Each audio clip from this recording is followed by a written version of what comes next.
So some serious new questions about the Benghazi talking points claiming that the deadly attack grew out of a protest sparked by a video.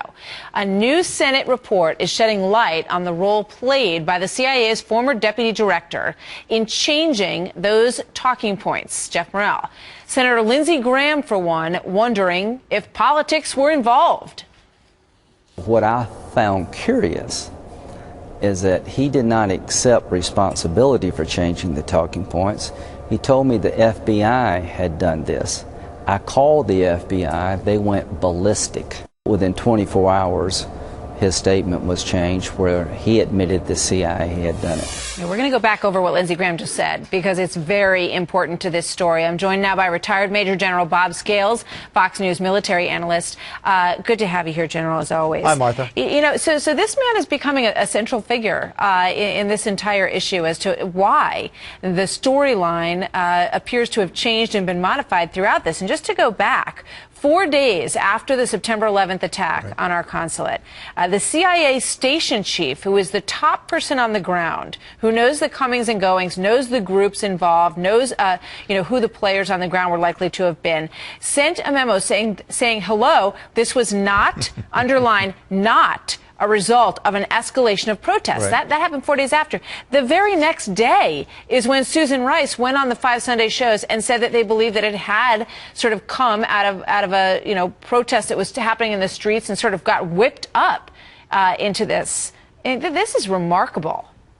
Oh boy, I'll say. And this Senate report just puts paid to any question about Mike Morell's role in cooking the books on talking points to both Susan Rice and to the administration. Remember, this narrative went on all the way to the third week in November, for Pete's sake, where the administration blames the video on the riots. But beginning on the 12th, the day after the event, the station chief, and oh, by the way, Martha, remember, the station chief is the man on the ground. He's the guy with the knowledge.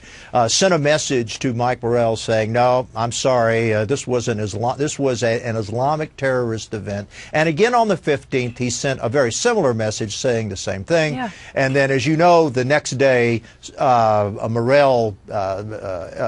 wrote out about 50% of the talking points to make this whole event look as if it was spontaneous, caused by these videos. Yeah. Mike Morell, apparently the word Islamic was cut out of the report. Right. The word demonstrations stayed in this report. And another, surprising thing, and let's just remind everybody, so Mike Morell was the acting chief, the deputy at the CIA. So the CIA station chief, they're supposed to be on the same team. And he's getting his stuff from the guy who's on the ground, and he's saying, look, I just want to give you a heads up. This was absolutely not a result of protests. So then you have the Susan Rice appearances on the Sunday right. shows. Then they have to basically try to make peace with a number of senators. So Susan Rice, as we all remember, goes to the meeting with Lindsey Graham and John McCain and also Kelly Ayotte to say, look, let's talk about what happened here. Let's try to mend fences. And they say they were very surprised that when Susan Rice came to see them, Mike Morell was with her. Right. He wasn't. They didn't know he was coming. Well, what does that say to you?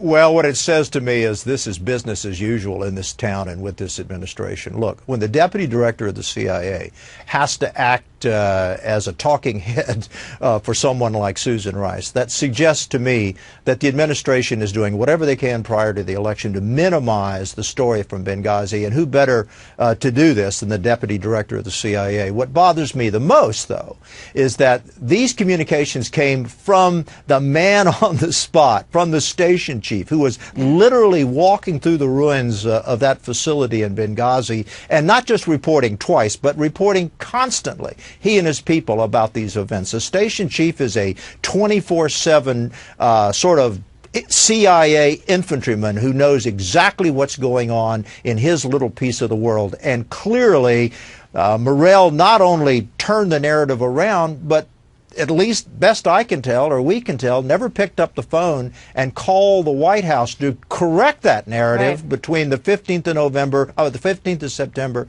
and the 20th of November. And not only that, he told them in the meeting, the senators, as we just heard Lindsey Graham say, he said, oh, the FBI made those changes, and they called the FBI and they said, what? We didn't make those changes.